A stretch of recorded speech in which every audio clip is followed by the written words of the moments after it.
حي على الفلاح.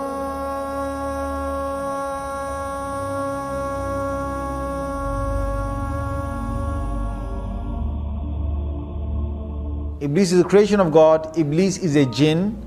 Iblis is, he's made of fire. But where did Iblis come from? And were there the likes of Iblis before? So the Mufassirun have commented. Again, this is based on Israeli riwayat. And what Allah Azza wa Jal did is that He created a whole creation of jinns. They had got taklif. Taklif is that God's now given them a responsibility to recognize Him. So what Allah did is that He sent jinn messengers. But the messengers in the many numbers were killed by the jinns on the earth. And there was great corruption that prevailed on the earth. Now there was one notable jinn that was very pious. And again, all of this is in the Israeli riwayat. You can't verify it and say it's absolutely authentic. You can't deny it and say it's totally false. Iblis, being who he was a good jinn. And he started to worship God to the extent that there was no space in the heavens was left, but Iblis had gone there and he had worshipped God. Until then, Allah Azza wa Jal allowed him to come in the company of the angels. Allah decided that He's going to send the angels down to the earth and to banish the jinns that had causes a lot of corruption on the earth. Iblis volunteered that if he can come with the angels to kill these corrupted jinns on the earth, and Allah Azza wa Jal gave him permission. So he came and they killed a lot of these jinns. They left only a few on the earth. And from these few again the progeny of the jinns would start. Now Iblis returns back. Suddenly Allah reveals to the angels and He says, when your Lord, your provider, when your sustainer said to the angels, I am about to make on the earth a vicegerent, or someone who will take command, second in charge, or someone who will rule again, reign after the last reigning, I'm about to make a Khalifa on the earth. Now when Allah said that, Iblis got really happy. Allah is going to now make a Khalifa perhaps from the jinns. But Allah's decision wasn't that He's going to make a Khalifa or a vicegerent from the jinns. His decision now was that He's going to create this new creation. Now this shocked Iblis. And the story goes that he had already announced to the angels. He said, I'm going to create a man from dirt. And the angels, they were scared and they said, Ya Rab, are you going to create these human beings? We are glorifying you, we're praising you. And in other words, the angels were asking, are you not happy with our worship, Ya Allah? Allah subhanahu wa ta'ala says, you're not going to understand. I know what you don't know, I'll show you, I'll explain to you. And Iblis is thinking, I should be getting this position, not Adam, and this guy is created from dirt. So he creates Adam alayhi salam. And before he blows the soul into Adam alayhi salam, he forms Adam alayhi salam. And he left his body there.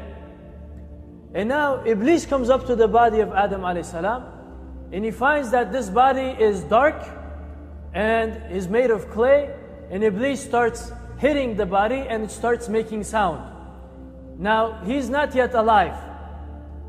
Iblis finds out that he can flow into the body of Adam alayhi salam. Because Adam alayhi salam is created from earth, and earth is a very dense creation, and Iblis is created from smokeless fire. And so he's like energy, and he can flow in and out of the body of Adam alayhi salam. And when he flows into Adam alayhi salam, he finds out that Adam alayhi salam is made hollow. He's empty inside. And as he's going around Adam alayhi salam, looking at him, his heart starts to develop a feeling. And it's the feeling of jealousy. And as time passes, the body of Adam alayhi salam is drying and coming into his form, and this jealousy starts to grow in the heart of Iblis until it completely takes over his heart. Now Iblis, he doesn't fight against it. He lets it go. And this hasad starts to burn and grow until it completely takes over Iblis. We blew into Adam from our soul, from the ruh. And Adam alayhi salam came to life. And Allah said to the angels, bow down to Adam alayhi salam.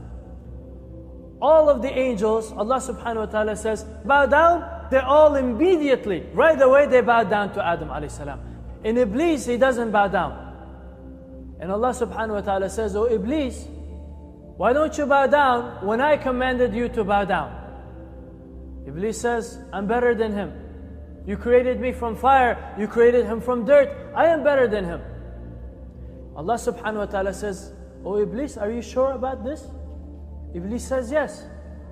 So Allah subhanahu wa ta'ala says, get down from here, you are indeed cursed, and you have my curse upon you until the end of time. Now Iblis has a chance still. He can still plead with Allah subhanahu wa ta'ala. He says, Ya Allah, give me one dua, just one dua.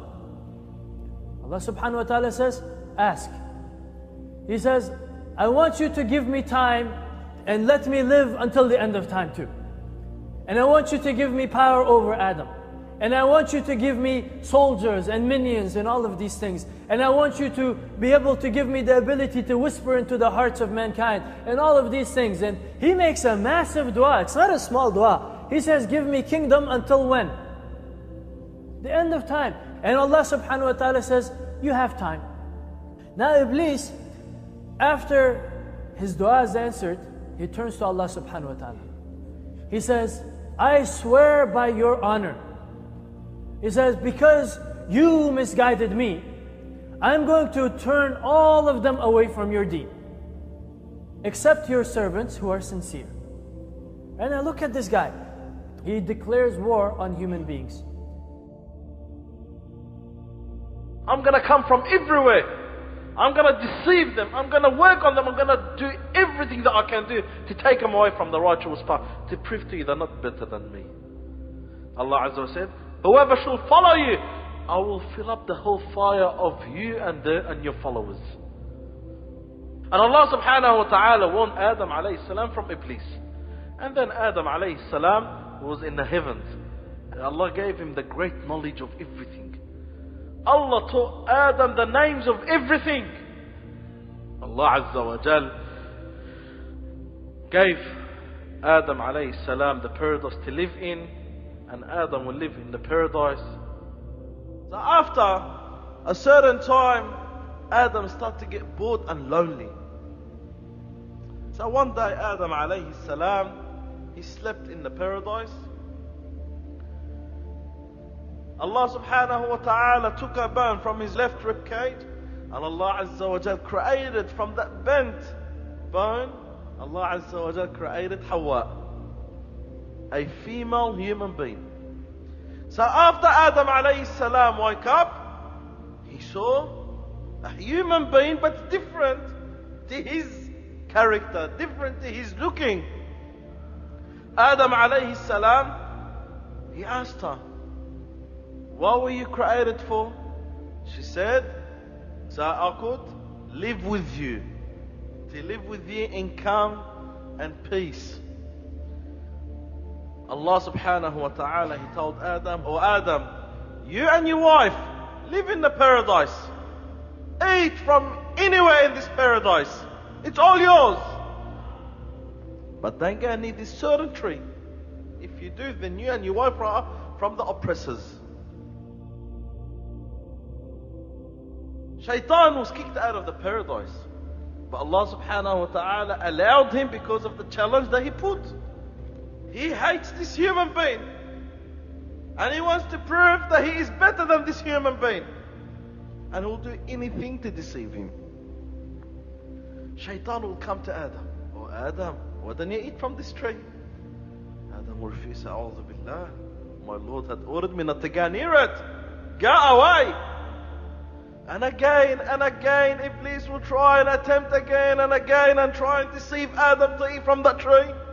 And Adam will refuse. A'udhu billah, no way I'll eat from this tree. Allah had ordered me not to go near it. So Iblis realized that it's very hard to deceive Adam. So what did he do? He went to Hawa and he started to tell Hawa, eat from it. So maybe Hawa said, no way, A'udhu billah, Allah Azza wa Jal told us not to eat from it. But later on, once, twice, 3 times, and then Shaitan said, The only reason that Allah Azza wa Jal doesn't want you to eat from this tree is because if you eat from this tree, then you become from the close ones to Allah Azza wa Jal, and you'll live here forever. So he deceived them. He even promised. He made a promise that I'm only a good, peaceful advisor. So Hawa started to put pressure on Adam. Let's eat from this tree. And if we eat from this tree, we might end up being angels. And putting the pressure on Adam, speaking to Adam, until Adam alayhi salam accepted to eat from that tree. He thought if he eats that tree, he'll please Allah subhanahu wa ta'ala. So Adam alayhi salam ate from that tree.